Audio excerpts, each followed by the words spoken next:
Hey, welcome to Where's Wayne in Kelly's World. So, as everybody knows, or hopefully you know because you're watching every episode, Wayne is on the West Coast, and sometimes he doesn't have a way to reach out. So we anticipated this could happen. I didn't want it to happen, especially on this show with our special guest. What's your name again? James La Greca, who happens to be my business partner. Yeah, you got that. You Um, got it right. Oh, gee. He does sign my check, even though we're business partners. So he's the big partner. And James, we're excited to have you on the show. I'm sure Wayne's going to be upset. We know what it's going to happen. And now he's going to say, now we got to get him back on the show again because Kelly, you didn't do that great of a job. You didn't ask the best questions. But for the next 23 minutes, we're going to go ahead and just have a fun conversation like we do all the time, but this time in front of millions of viewers. So don't be nervous. James, welcome to the show. Good to be here. Thanks for having me. It's about time you brought me on this show. Well, It took we you got a long lot enough. of people. So no. So let me real quick say, I don't know what it was, 3.5 years ago, maybe somewhere in that range. I go to a place and it's in Davie. They have I think it was Davie or Dania Beach, somewhere around there. They had this like a little town hall meeting and they were discussing hurricane preparedness, 40-year recertification for Broward and Miami-Dade, and you had a few other speakers on a panel. And as the first time I saw you speak, and I went, "Who is this guy?" It's probably awkward for me to say this to you now, but and I've said it to in private. But I was like, "Wow, this guy is a genius. I want to work for this guy. I mean, wow. I definitely want. I think at the time I probably said I want to do business with this guy. I want to link up with him at some point. I'm like, this guy is somebody who I want to hook my wagon to. So, James, tell us a little bit about yourself. What are you? You're 40 years old, single, no children, and Well, not quite. I'm 51, and I have a beautiful woman in my life, Jennifer Smith, and a beautiful baby. She's only 1 year old. I started a little late, yeah, you but did. it's Only in that venture. only in that venture. I was focusing on a lot of other things up until now. But well, I come from the world of construction. That's my background through and through. My old man is a general contractor. He's retired now. And he actually started out in the roofing and siding business, not as a general contractor. So when I started working with him, I was, barely old enough to swing a hammer, but I managed to because it's in my blood to do so. Right. And I started in the roofing and siding business, eventually got into the general contracting business because that's what he segued into. And honestly, for no other reason than roofing and siding, you have to deal with the elements, right? We lived in New York at the time, and trying to do roofing and siding in the winter months. Well, you get the point. So segueing into general contracting was helpful because we can stay out of the elements in the winter months, and we did as much. And I worked with him for quite some time. Eventually opened my own business, um, and I had a partner in that business as well. We did very well, but I wanted more, so I decided to study architecture, and I went back to school later in life. I studied architecture. I obtained my master's degree in architecture, and ended up getting a job with the university that I studied with, in the architecture department, teaching structural systems and design for quite a few years. I did that for about 10 years. And it was a great experience. I love teaching. I don't do it for the money. They don't pay much, but it was a great experience. I got to teach wood, steel, and reinforced concrete construction, basically how to design, engineer, and ultimately build with those components. And it was great. It was great for me. I think my students enjoyed the time spent and what they were able to learn. And I was able to apply a lot of my real life experiences to the classroom. Simultaneously, I was working in the world of owner representation project management. When I first started in the business, I started on the commercial side of the company. and then segued into a little bit of a niche market, which is the condominium association and homeowner association representation. So fast forward all these years later, we started our own firm, which you're very well aware of. Hey, All right, congratulations. You just hit we which is just hit our 1 year anniversary as a we firm. did. I'll tell you, We so I'm at did. a trade show yesterday, as you know, while you were busy working, and we had several of our team, which I was proud to show off at the expo. And I had several people come up to me and ask about you, which was great. Some people didn't know, because they only see us once a year or so, and they go, "Wow, you changed firms. Oh, wow, you're with James LaGreca and with George Strum. Wow, this is fantastic news." I had nobody throw anything at me. But one of the fun things was one of our board presidents, who I hadn't met. Oh, if I'd met him, I see so many people, I didn't remember him, but I don't think we'd ever met. He comes up to me and he's chatting, super nice guy. And then he tells me who he is, and I go, "Oh, I've heard your name, but I don't think we've met." And he picks up the phone and calls you up in front of me. And I swear I did not prompt the call, but he said very nice things about me after saying very nice things about you. And Yeah. the standard always, it's amazing. We've got a meeting Thursday with a board up in Palm Beach County, and one of the board members and the property manager both told me that they met you in a class that you were teaching at a previous expo. So your teaching at the university level has also transcended the business for the last decade, and you've really had a good influence on them as well. So your career has really just been building up and building up to now own your own firm, and we it sounds so self-promoting, having a great first year. Yeah. And it's just amazing all the things that you've done in the past, how it's all come together to create this exciting company called LGC. So Yeah. what was, so your dad was an influence, but I also have the pleasure of knowing your mother. A little bit about your mom, because she's amazing. Oh, well, yeah, she's an amazing woman. She was a stay-at-home mom for the first several years of my life. When I was in my teens, she decided to go back to school later in life as well. And she got her 4-year college degree and went on to obtain her law degree and ultimately passed the bar exam. She became an assistant district attorney for the county of Queens. She did that for many, many years. And then she worked throughout many agencies with the city of New York and the state of New York, as well as Nassau County in New York, with different law enforcement agencies, mostly, right, as their general counsel. And she had a great career. She had an amazing run. She learned a tremendous amount, had great experiences. She's got great stories. She did retire, and she's an amazing grandma I to was going my to say little that if baby you girl. didn't. Yeah, she spends a lot of time with Gia. She comes down from New York quite often.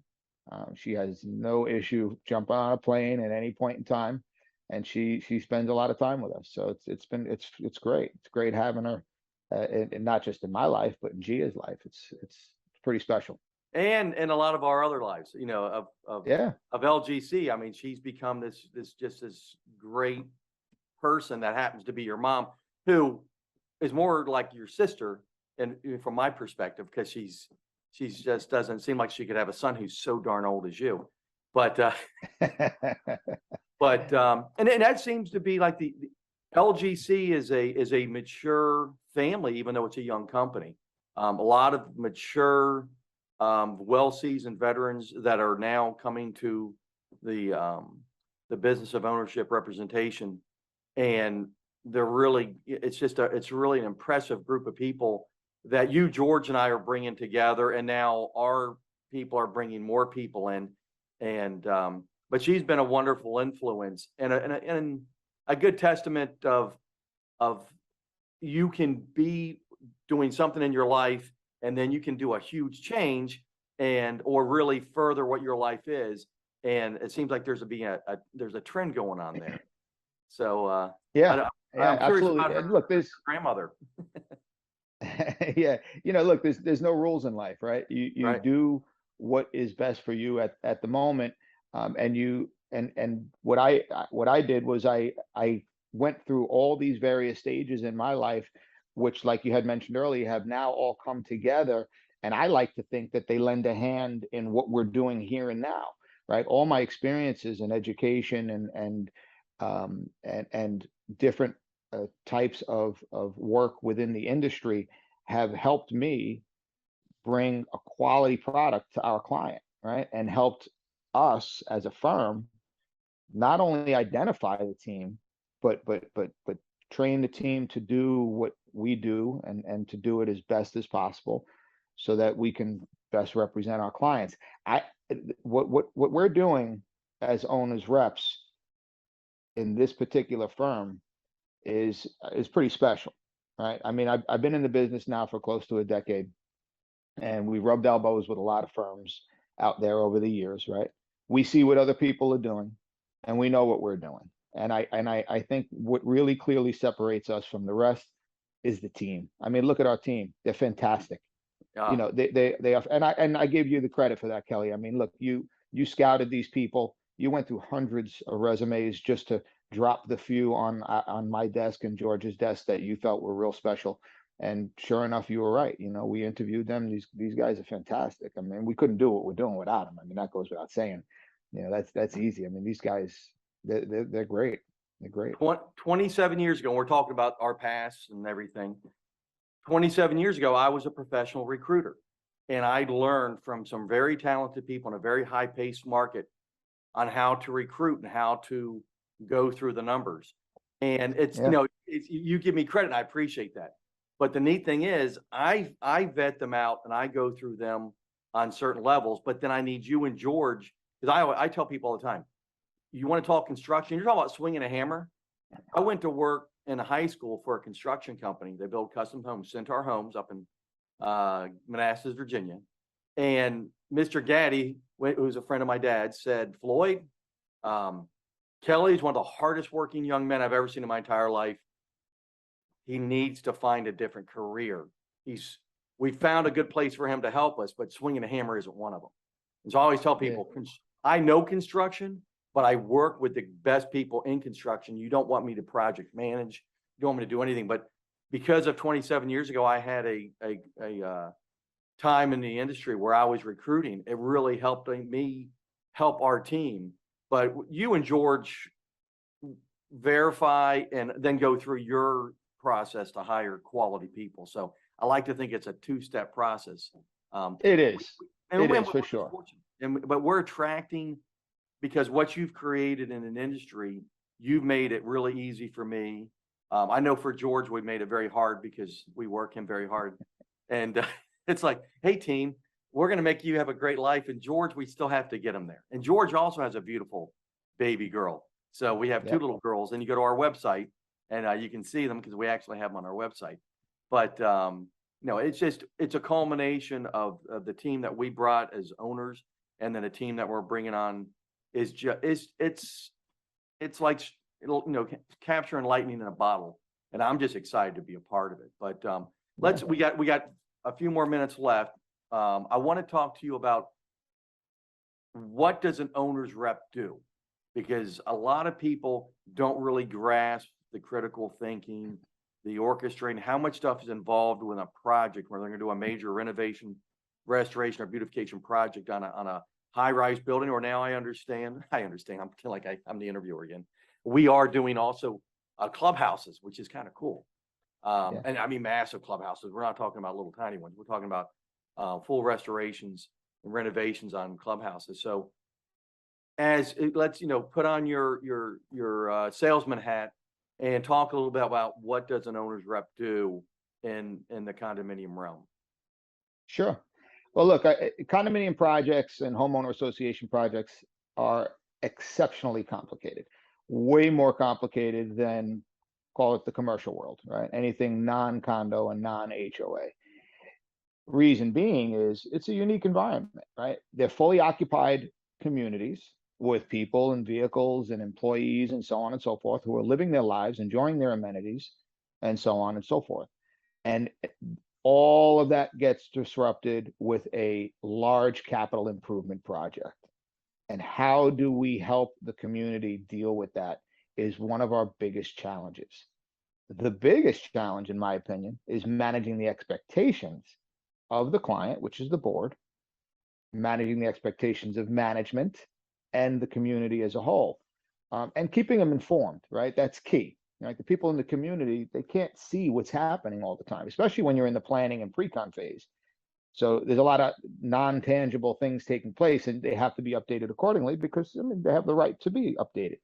And communication is key. But when it comes to owner representation, project management, right, as I will refer to it, it's really two main components, right? You have the project management aspect of it, which is the service that we provide, right? It's all the document analysis. It's the tracking of every document that's related to the project, managing all the project participants, whether it's the design professionals, the contractors, the subcontractors, and shoot, for that matter, the client management and so on, right? Right. So you have the project management aspect of it, but really what's important is the critical thinking aspect of it. Because if you're just project managing and you're just an administrator, then there's a lot of missed opportunity to save time, money, and aggravation throughout the course of the project. But if you're looking at it through a critical lens and you're actually applying critical thinking to the process, you have the opportunity to save your client millions of dollars, right? Hundreds Right. of thousands, millions in some cases, which at the end of a very long project, 2, 3, 4 year project, it's multiples of your fee. And that's really what we strive to do, right? We don't want to be an expense to our client, right? We want to be a profit center for our client. We want to be able to come in, manage the project in its entirety so that the board can live their lives and they can govern as they're intended to do, make decisions based on well-founded information delivered by us. Management can manage the building and or property. The residents can live their life. They'll have loss of amenities here and there because those amenities are being worked on, but they get to live their life and they know the project's in good hands, right? They know it's being managed properly. They know all the project participants are being selected through a very stringent vetting competitive bid process. The contract negotiations are monitored properly and all T's are crossed and I's are dotted. And this is something that we get heavily involved in as well, right, with the community's attorney. And we basically protect the client from potential pitfalls. Like I mentioned earlier, save them time, money, and aggravation throughout the entire course of the project so they can live their lives, whether it's personal life, professional life, or both. And then we update them accordingly. We've gotten really good at managing these large capital improvement projects in these communities because we've been doing it for so long. And Right. the clubhouse projects are fantastic. I think we have 4 of them running right now. Those projects, we've gotten really good at those. They are a lot of them are upgrades, renovations, beautification, that type of stuff. Those projects are very complicated and you have to have somebody at the professional level managing them. So, kudos to the boards and management and communities who chose to hire owner reps for those projects. And thank you for hiring us for that matter. When it comes to the restoration projects on the towers and things of that nature, those are a little bit different, but they're equally complex, just in a different way. And that takes a lot of experience in that specific type of project. And that's our comfort zone. Concrete Right. restoration, 40-year research, anything envelope related, especially, roof, windows, doors, stucco, concrete, And you got your post-tension cable garages, repairs, pool decks, all of it, fun the stuff. garage, the pool decks, all that stuff. That's our arena. I mean, we've done so many of those projects and we really know all the pitfalls that are out there and how to get ahead of them, Right. right from the beginning. But you got to plan properly. Look, the problem, a lot of the problems that we see out there is the condominium associations and homeowner associations feel that they don't need a project manager until construction starts. And that's a big, big mistake. Yeah. If you wait until construction starts to hire your owner rep, you've missed a tremendous amount of opportunity to get ahead of a lot of the pitfalls that I'm referring to. You have to have your owner rep start from the jump. The minute you realize you have a large capital improvement project on your hands or on the horizon, pump the brakes, talk to your association's attorney, talk to your management company, and ask them, hey, which owner reps should we be interviewing? Right? Or, do a little research on your own for that matter. But at the end of the day, bring in a few owner reps to interview, obtain your proposals, do your analysis, make your selection, and have your owner rep on board from the jump to the best of your ability.